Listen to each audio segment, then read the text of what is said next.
प्यारे देशवासियों, नमस्कार। क्या देश की सरकार देश की जनता को अपने से कमज़ोर समझती है? वर्तमान में कुछ ऐसा ही देखने को मिल रहा है। वर्तमान में हमारी जो केंद्र सरकार है वो अपने आप को इतनी शक्तिशाली मानती है और जनता को कुछ भी नहीं मानती है, जनता को जीरो समझती है। जबकि जनता जो है वो जन संसद है और जन संसद से बड़ा कोई नहीं है। हमारी जो संसद है वो चुनी हुई होती है, बनाई हुई होती है जनता द्वारा, और जन संसद ये कुदरती बनती है।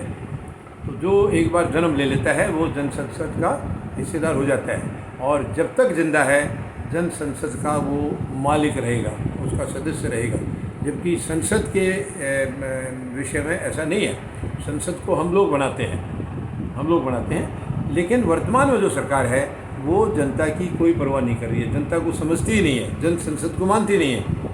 अब देखिए, किसान आज दिल्ली के चारों तरफ बैठे हुए हैं, उनको 309 दिन हो गए हैं। 309 दिन, 10 महीने और 9 दिन अपनी एक जायज़ डर को लेकर के यहाँ बैठे हुए हैं, जायज़ भय को लेकर के बैठे हुए हैं। क्योंकि पिछले साल महामारी की आड़ में केंद्र सरकार ने उनको 3 कृषि कानून दिए थे जिनको बताया गया था ये तोहफ़ा है, और वो आखिरी में काले कानून के नाम से प्रसिद्ध हुए हैं देश के अंदर। पूरे देश भर के अंदर इनका भर्त्सना की जा रही है सरकार की कि इतनी ख़राब नीति, इतनी गंदी नीति सरकार की कैसे हो सकती है। जबकि माननीय प्रधानमंत्री महोदय जब भाषण करते थे 2013 में, बड़ी अजीब बातें करते थे। आज उनके वो वीडियो अगर एक तरफ लगाए जाए और दूसरी तरफ आज की करामात को दिखाया जाए तो ये मुंह दिखाने लायक नहीं रहेंगे, बिल्कुल मुंह दिखाने लायक नहीं रहेंगे। शर्म की बात है ये। क्या क्या कहते थे उस वक्त, क्या क्या भाषण देते थे, वो भाषण इनके केवल वहीं तक सिमट के रह गए। केवल स्टेज पर जो बोल दिया वहीं तक सिमट के रह गए, आगे कोई कार्रवाई नहीं हुई है। बिल्कुल ये यानी इतनी चिंता की बात है देशवासियों के लिए कि ये ऐसे रहा, हर वर्ग को ये इसी तरीके से तंग करेंगे तो ये सरकार आखिर चाहती क्या है, करना क्या चाहती है? यानी एक टेन्योर इन्होंने ख़त्म कर लिया 5 साल का, दूसरा टेन्योर ईवीएम से चुन के आ गए। ये बिल्कुल धांधलेबाजी है। ये शरारत के तहत आए हैं, साजिश के तहत आए हैं। ये चुनी हुई सरकार नहीं है। चुनी हुई होती तो ये जनता की चिंता करती, किसानों की चिंता करती। आज ये किसानों को अपना गुलाम समझ रहे हैं और उद्योग घरानों का हमेशा हमेशा के लिए गुलाम बनाने के लिए इनकी मंशा थी, तभी ये 3 कृषि कानून लाए थे। लेकिन अब किसान समझ गया है, पूरे देशवासी समझ गए हैं कि ये सरकार देश विरोधी है, देश हितैषी नहीं है, ये देश विरोधी सरकार है। और इसकी मंशा बिल्कुल साफ हो चुकी है कि ये देश को बर्बाद करने में, तोड़ने में तुली हुई है। अब इनकी मंशा पूरी नहीं होगी, किसी भी हालत में नहीं होगी। अब ये 140 करोड़ लोग सरकार के खिलाफ खड़े हो गए हैं। तमाम के तमाम पूरी जनता आज किसानों के साथ है।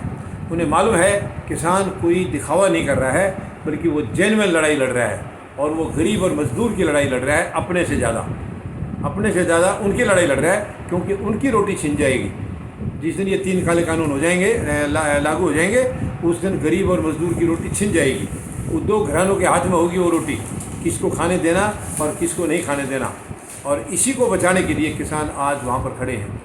आज 10 महीने से ज़्यादा समय हो गया, केवल इसी के लिए किसान देखे कितने गंभीर मौसम का इन्होंने सामना किया है।